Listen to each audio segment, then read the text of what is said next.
Welcome, my friends. I'm so excited because in this video we get to talk about the geometric distribution, which is another common discrete probability distribution. So let's go ahead and get started. Let's first review the 4 requirements that needed to be met in order to use a binomial distribution. Number 1, there must be a fixed number of trials. Number 2, each trial must have 2 possible outcomes, success and failure. Number 3, each trial must be independent.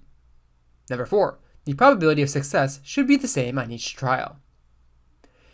For example, if we were to flip a coin a set number of times, such as 10 times, and record the number of heads that land face up, that situation could be modeled by a binomial distribution.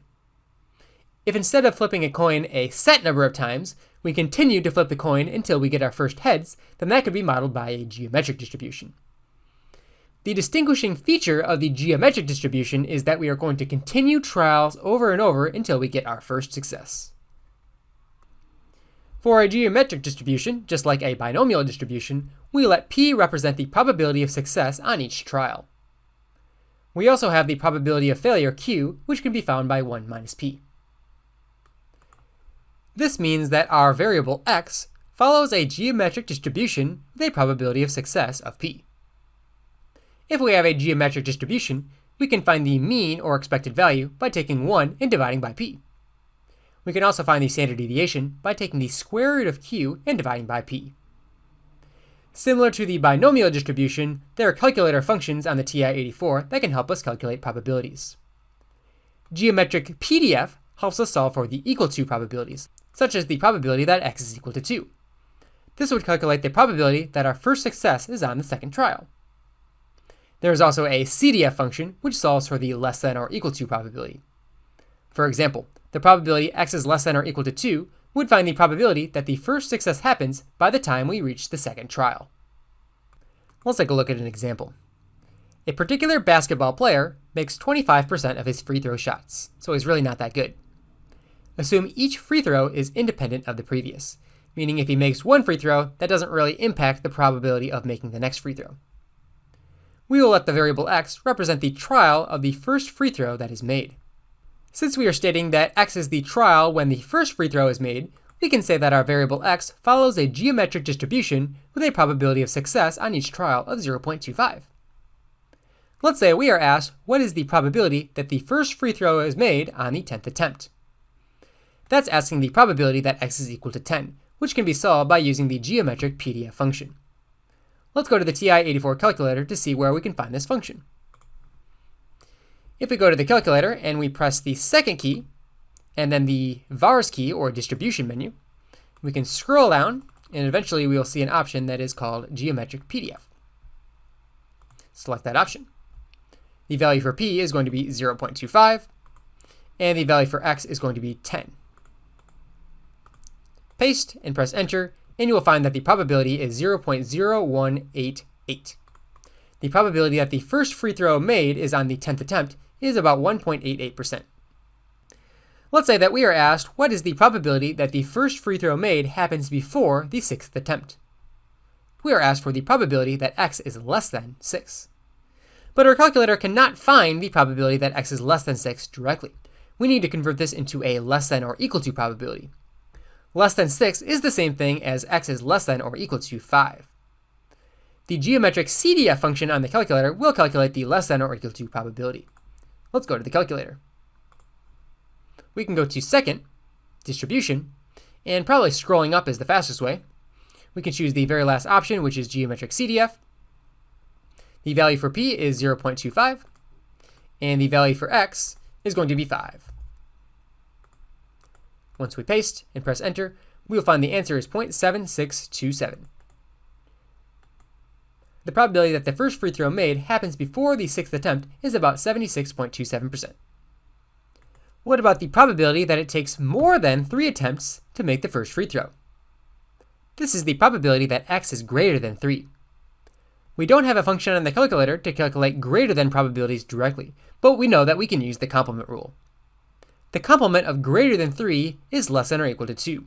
So we can solve the probability that x is greater than 3 by taking 1 and subtracting the probability that x is less than or equal to 2. To find the probability x is less than or equal to 2, we can use the geometric CDF function. So let's grab our calculator, we can take 1 minus second distribution, scroll up to geometric CDF, put in 0.25 for our p, and then 2 for our x, and we will have the correct probability of 0.5625. The probability that it takes more than 3 attempts to make the first free throw is about 56.25%.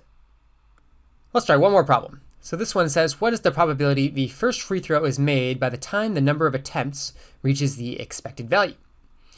Well, the expected value for a geometric distribution is 1 divided by p, which is the mean, which is equal to 1 divided by 0.25, or 4.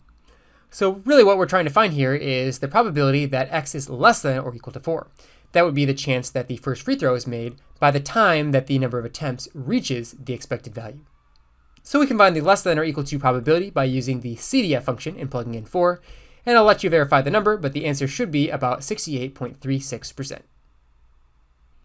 Now it turns out that the shape of the geometric distribution is always going to be skewed right. And the reason for that is it's always going to be more likely that you get your first success on an earlier trial rather than a later trial. It's always going to be more likely that you make the first free throw, for example, on the very first attempt than to make your very first free throw on some later attempt. So this is always going to create a right-skewed distribution. And I'm mentioning here that the first success could be made on any attempt, so really this distribution would go on to infinity. But I've only shown the first 10 probabilities here. All right, here's a problem for you to try. You're going to roll 2 6-sided dice and then add the 2 numbers that display together. And you're asked about a number of different questions here which relate to some iteration of the geometric distribution. So for reference here are the 36 outcomes for 2 rolls of the die. So you may want to use that to kind of aid you when answering these questions. So go ahead and pause the video and give this a shot.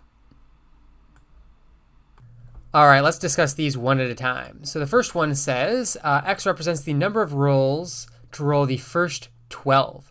So if we look at our kind of distribution here, there's only one outcome where the sum is 12. So this is going to be a geometric distribution with p equals 1 out of the 36 possible outcomes. And we are asked for the probability that the first time that we roll a 12 happens on the 36th roll. And so we can use the geometric PDF function to find the answer here with 1 out of 36 for our p and 36 for x, and we get approximately 0.0104 for our answer. The second one says y represents the number of rolls to roll a sum of 10 or higher. So a sum of 10 or higher is going to be, it's actually going to be all of these values here, right? All of these values sum to 10 or higher, so that's 6 out of the 36 outcomes. So y is a geometric distribution with a p of 6 out of 36, and we are asked for the probability that it takes at least 7 rolls, so greater than or equal to 7, to roll that 10 or higher. Well, we're going to have to use the complement rule because we can't calculate the greater than or equal to's directly, so this is going to be 1 minus the probability, and this should say y is less than or equal to 6. Fixed, which is the probability that which is 1 minus geometric CDF 6 out of 36 with 6 plugged in. And if you were to plug that in, you should get about 0.3349. Now, I'm not going to do the entire last problem here, but I will give you the distribution. Z represents the number of rolls to roll a sum of 3. So sum of 3, well, there are just 2 outcomes that sum to 3, either 2 and 1 or 1 and 2. So that is, Z is going to follow a geometric distribution with a probability of success of 2 out of 36. So you can think about the problem and how to solve that. All right, I think that finishes everything I wanted to talk about as it relates to the geometric distribution. Hopefully you found it useful, and I will see you again in the next video.